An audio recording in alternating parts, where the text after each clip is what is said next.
तो नमस्कार दोस्तों, आज हम बहुत ही महत्वपूर्ण और रोचक विषय के बारे में बात करेंगे कि शुक्राणु क्या होता है और इसके क्या काम होते हैं। जी हाँ, अगर आप मानव शरीर को समझना चाहते हैं तो जानकारी आपके लिए बहुत ही ज़रूरी हो जाती है। ठीक है, तो फाइनली हम देखेंगे सबसे पहले स्पर्म के संरचना को। जी हाँ, शुक्राणु का संरचना किस तरीके से होता है तो आप सभी यहाँ पे स्क्रीन पे देख सकते हैं। स्पर्म जो आपके होते हैं कुछ इस तरीके के होते हैं जो कि आपके स्क्रीन पे आ चुका है। तो फाइनली आप सभी यहाँ पे देख सकते हैं कि स्पर्म का जो होता है स्ट्रक्चर कुछ इस तरीके से होता है। ठीक है, तो इसका डायग्राम बनाने के लिए आपको हमने क्या करा है, अपने यूट्यूब फैमिली रॉयल एजुकेशंस पे बहुत ही अच्छे तरीके से समझाया। तो फाइनली वहाँ से आप क्या कर सकते हैं, इसका स्ट्रक्चर्स दैट मीन्स डायग्राम भी बना सकते हैं। ठीक है, तो चलिए हम वीडियो को आगे करते हैं। जी हाँ, तो आप देख सकते हैं इसका डायग्राम कुछ इस तरीके से अपने को देखने को मिलता है, जो कि आप सभी यहाँ पे देख सकते हैं। डायग्राम आपका कुछ इस तरीके से पूरा डायग्राम दिखता है। तो फाइनली आप क्या करेंगे, इस डायग्राम से समझने का प्रयास करेंगे कि अपना स्पर्म जो है किस तरीके का होता है एंड उसके नाम किस तरीके से होता है। तो सबसे पहले हम बात करेंगे स्पर्म के जो होते हैं बाबू, ये झिल्ली पार्ट जो होते हैं तो ये 3 पार्ट में बटा होता है। 3 पार्ट में बटा होता है। कितने पार्ट में? तो 3 पार्ट में। फर्स्ट वाला पार्ट जो होता है उसको हम क्या बोलते हैं, उसको बोलते हैं फर्स्ट वाले पार्ट को हम क्या बोलते हैं, तो फर्स्ट वाले पार्ट को बोलते हैं सीड्स क्या बोलते हैं, सीड्स बोलते हैं। एंड सेकेंड वाला पार्ट जो होता है उसको बोलते हैं मध्य भाग। एंड लास्ट वाले जो होते हैं थर्ड नंबर में उसको बोलते हैं पूछ। क्या बोलते हैं? पूछ बोलते हैं। ठीक है, तो फाइनली आप सभी देख सकते हैं कि यहाँ पे अपना जो शीर्ष वाला भाग है क्या है, यहाँ पे आप सभी देख सकते हैं शीर्ष वाला जो भाग है यहाँ पे ये 3 भागों में बटा हुआ है। जीव द्रव्य कला एंड प्लाज्मा जिसको बोलते हैं। एंड नेक्स्ट देख सकते हैं जिसको बोलते हैं क्या, झिल्ली या फिर अग्रपिंडक। एंड नेक्स्ट देख सकते हैं जिसमें हम क्या बोलते हैं, केंद्रयुक्त गुणसूत्री पदार्थ एंड ग्रीवा।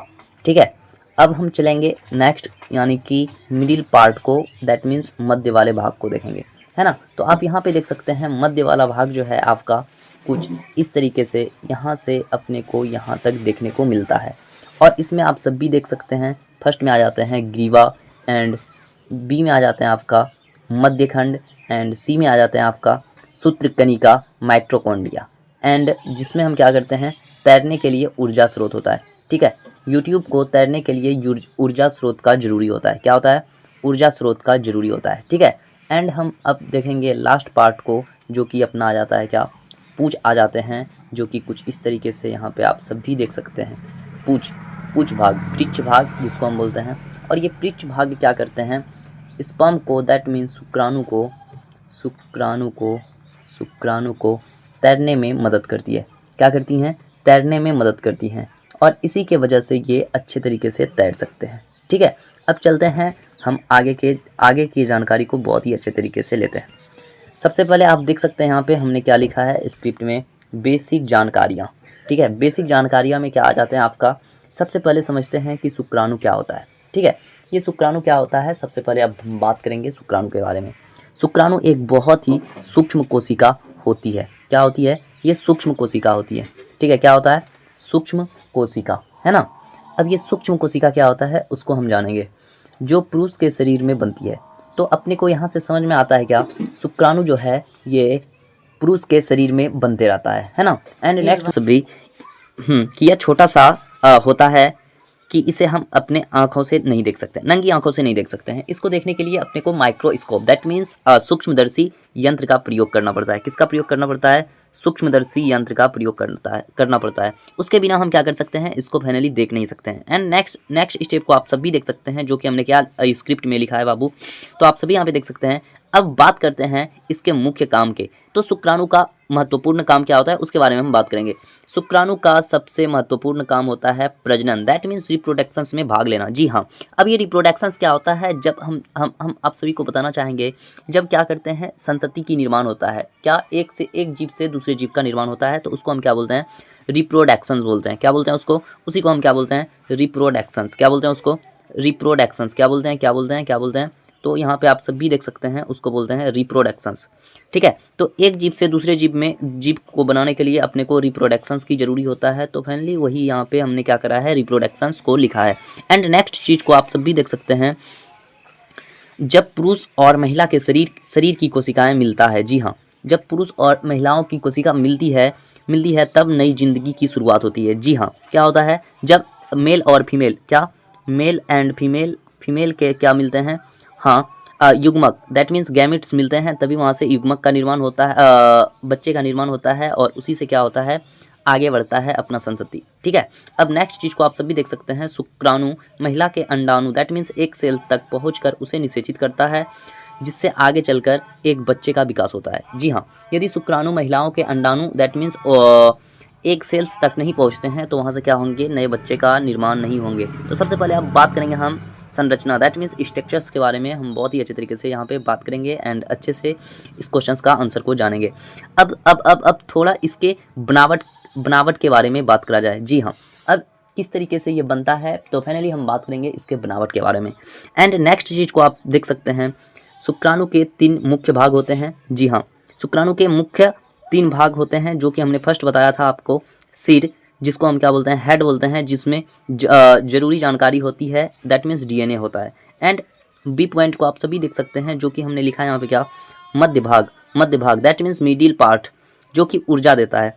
ऊर्जा कौन देता है? तो मिडिल पार्ट ही देते हैं। एंड नेक्स्ट चीज को आप सभी देख सकते हैं, इसी पूंछ की मदद से शुक्राणु आगे बढ़ता है। जी हाँ, यदि पूंछ नहीं होंगे तो शुक्राणु क्या हो पाएंगे, आगे नहीं बढ़ पाएंगे। क्या होंगे? आगे नहीं बढ़ सकते हैं। तो फाइनली हमने क्या करा है, इतने सारे चीज़ को बहुत ही अच्छे तरीके से समझ लिया है। अब चलेंगे हम नेक्स्ट स्टेप को देखेंगे बहुत ही अच्छे तरीके से। तो नेक्स्ट स्टेप अपना क्या आ जाता है, महत्वपूर्ण और तथ्य, कुछ रोचक बातें। जी हाँ, अब हम कुछ रोचक बातें को जानेंगे, जो कि स्पर्म से रिलेटेड है एंड शुक्राणु से रिलेटेड है। तो फाइनली आप सभी यहाँ पे देख सकते हैं, महत्व और तथ्य। कुछ रोचक बातें, एक बार में लाखों शुक्राणु बनते हैं। जी हाँ, एक बार में जो है पुरुष के बॉडी में बहुत अधिक मात्रा में शुक्राणु बनता है, दैट मीन्स लाखों की संख्या में बनता है। क्या होता है? लाखों की संख्या में शुक्राणु का निर्माण होते हैं। ठीक है, एंड नेक्स्ट स्टेप को आप सभी देख सकते हैं, लेकिन बहुत कम ही अपने लक्ष्य तक पहुंच पाते हैं। जी हाँ, बनते बहुत अधिक मात्रा में है, बट एक सेल तक पहुंच पाना सबके लिए पॉसिबल नहीं है। क्या है? Not possible.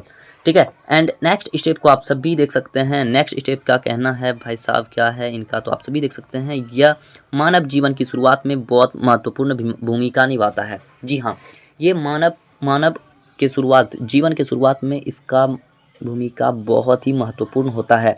इसके बिना क्या हो सकते हैं, मानव का निर्माण नहीं हो पाएगा एंड सृष्टि चल पाना पॉसिबल ही नहीं है।